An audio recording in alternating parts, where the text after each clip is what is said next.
Em Joker, de 2019, existe uma frase que ecoa silenciosamente ao longo da história. Você não escutou, né? Acho até que você nunca me escuta. Arthur Fleck repete isso de diferentes maneiras, para o sistema, para as pessoas, para a própria cidade. E ao longo do filme fica claro que Gotham não é apenas uma cidade violenta.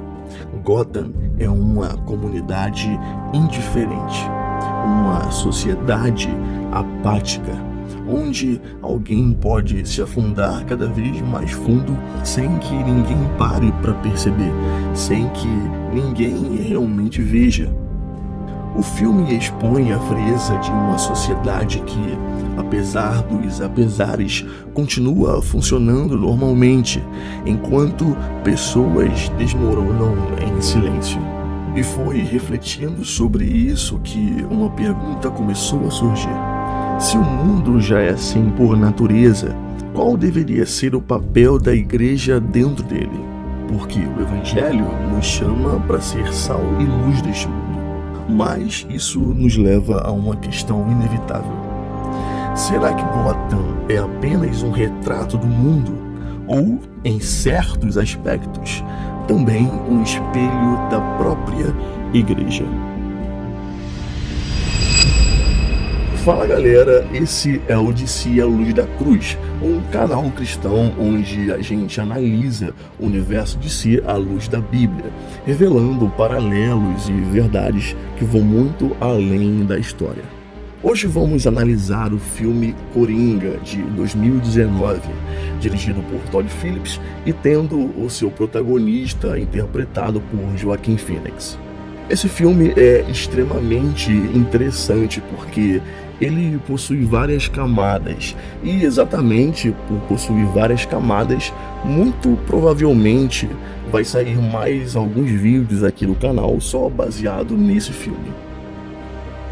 A palavra de Deus diz que nós seríamos reconhecidos pelo amor, mas essa Gotham que nos é apresentada nos faz refletir de como anda o nosso empenho, o nosso compromisso com isso que a palavra diz a nosso respeito.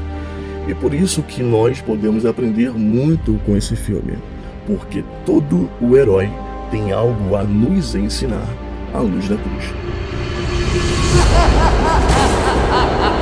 Por que tá dizendo isso? Eu não quero escutar suas mentiras. Sei que parece estranho. Minha intenção não é causar incômodo. Eu não entendo por que todo mundo é tão ruim. Não sei por que você é assim. Eu não quero tirar nada de você. Quem sabe um pouco de carinho. Talvez um abraço, pai. Quem sabe até um pouco de decência, porra. Por que você é desse jeito? Falando essas coisas da minha mãe. Você já viu como é que é lá fora, Murray? Por acaso você sai do estúdio?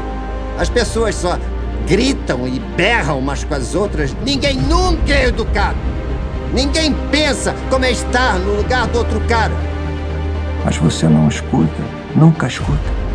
Eu disse que durante toda a minha vida eu nem sabia se eu existia de verdade.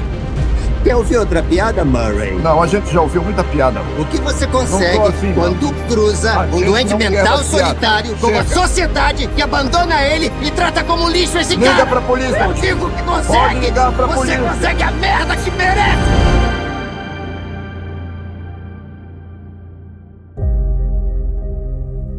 É impressão minha. O mundo tá ficando mais doido.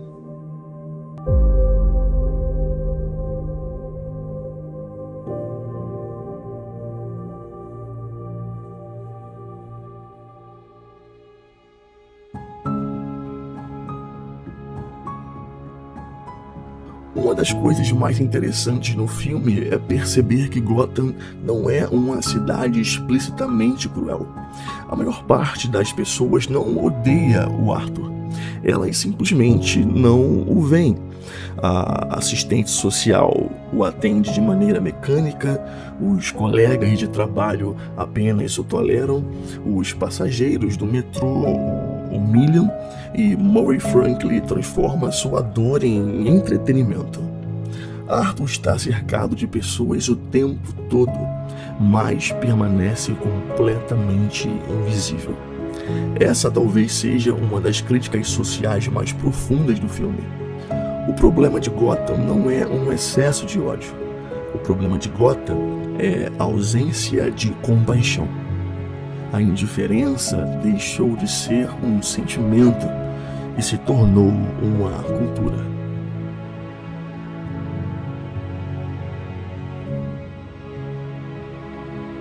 O que vemos em Gotham é uma cidade que continua funcionando, entre aspas, normalmente, enquanto algumas pessoas simplesmente desmoronam. O sistema continua, a televisão continua, o entretenimento continua, a política continua. Mais pessoas como Arthur vão sendo lentamente esmagadas pela indiferença. E é interessante perceber que o filme não tenta justificar as escolhas violentas que Arthur faz depois. O mal continua sendo o mal, a responsabilidade continua sendo dele. Mas, nas entrelinhas, o filme também expõe uma sociedade que carrega sua parcela de culpa naquilo que o Arthur se tornou. O filme também mostra o que acontece com uma sociedade quando ninguém se sente responsável por ninguém. Pessoas que passam a viver apenas dentro do próprio mundo, ao ponto de ficarem cegas, incapazes de enxergar o outro.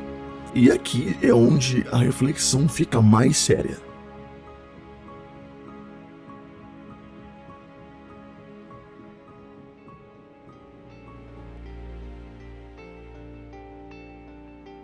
O cristianismo não nos deixa apenas com um diagnóstico do mundo. Ele nos apresenta um padrão. Quando olhamos para Jesus, não estamos apenas vendo Deus, estamos vendo também o ser humano como ele deveria ser. Cristo não veio apenas para nos salvar do pecado. E quando digo apenas, não quero de forma nenhuma diminuir o preço que foi pago na cruz pelos nossos pecados. O que quero dizer é que, sendo Cristo a expressão exata e plena da vontade de Deus para o homem, Cristo também é aquele que nos salva da ignorância. Cristo não apenas nos safa do inferno, ele veio para nos mostrar como a vida humana deveria ser vivida. Ele é o pleno exemplo, a referência última, o supremo paradigma de ser humano. E o que chama a atenção em Jesus não é apenas o seu poder, mas sim a sua natureza de amor. Ele toca quem ninguém toca, ele para quem ninguém para, ele escuta quem ninguém escuta. Um ser cuja a natureza consiste numa relação que é centrada no outro. Não é um amor declarado em discurso, é um amor que se move, um amor que se aproxima, um amor que se envolve com a dor do outro. E é exatamente isso que falta em Gotham. Falta alguém que pare, falta alguém que veja, falta alguém que se importe. E é aqui que surge uma pergunta importante.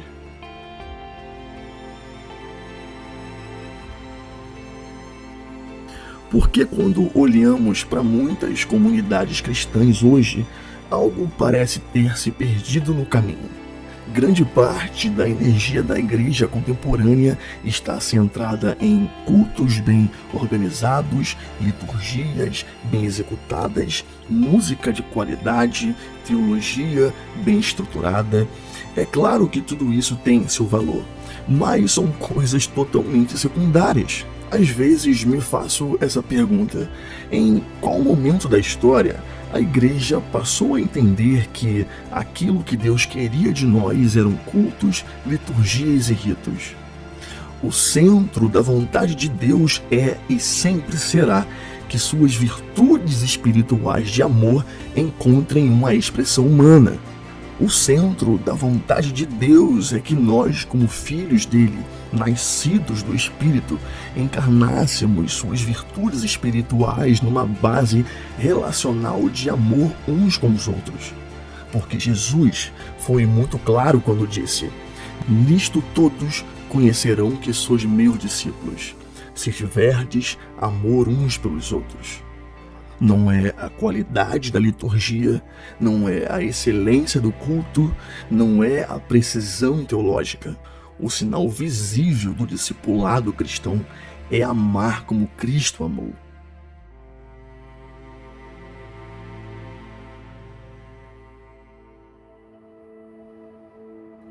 Talvez o aspecto mais perturbador de Joker seja perceber que Arthur Fleck passa o filme inteiro pedindo de diferentes formas para ser visto, para ser ouvido, para ser reconhecido como alguém que existe. Mas Gotham está ocupada demais para perceber. E isso nos leva a uma reflexão muito séria. O mundo já é frio por natureza, mas a igreja foi chamada para ser o oposto disso. Ela deveria ser o lugar onde pessoas invisíveis se tornam vistas, onde pessoas quebradas encontram cuidado, onde pessoas esquecidas encontram comunidade, onde Arthurs encontram amor. Gotham falhou com Arthur não porque odiava demais, mas porque amava de menos. E o desafio que o Evangelho coloca diante da igreja é simples e, ao mesmo tempo, profundamente exigente. Se o mundo é marcado pela indiferença, a igreja deveria ser reconhecida pela compaixão, porque o verdadeiro testemunho cristão não se manifesta apenas no púlpito. Ele se revela, sobretudo, na forma como caminhamos em direção ao outro. Agora, é importante eu deixar algo muito claro. Esse paralelo não significa dizer que a igreja e Gotham são a mesma coisa, nem que a igreja seja responsável por criar coringas, mas significa reconhecer um risco real. O risco de, ao nos ocuparmos demais com estruturas, eventos e celebrações, acabarmos contribuindo, ainda que de forma indireta, para um mundo cada vez mais frio e indiferente. Porque quando a igreja deixa de ser aquilo que foi chamada para ser, ela perde sua função no mundo. A igreja foi chamada para ser um ambiente seguro, um lugar de graça, um espaço onde as virtudes de Deus ganham formas nas relações, onde o amor não é apenas pregado, mas experimentado. Quando olhamos para a igreja primitiva no livro de Atos, vemos uma comunidade marcada por algo muito simples, mas extremamente poderoso: comunhão diária, partilha real e cuidado mútuo. Não era apenas o que eles criam, era a forma como viviam. Hoje, muitas comunidades oferecem programação, palco, produção, mas nem sempre oferecem presença, nem sempre oferecem escuta, nem sempre oferecem amor. No fim das contas, a questão não é apenas o que aconteceu com Arthur Fleck. A questão é se ainda estamos vivendo aquilo que Cristo disse que nos define. Porque uma igreja que perde sua expressão de amor pode até manter sua forma religiosa, mas já deixou de refletir o coração de Cristo. E então fica a pergunta: se Cristo olhasse para nossas comunidades hoje, ele reconheceria nelas o amor que disse que identificaria os seus discípulos?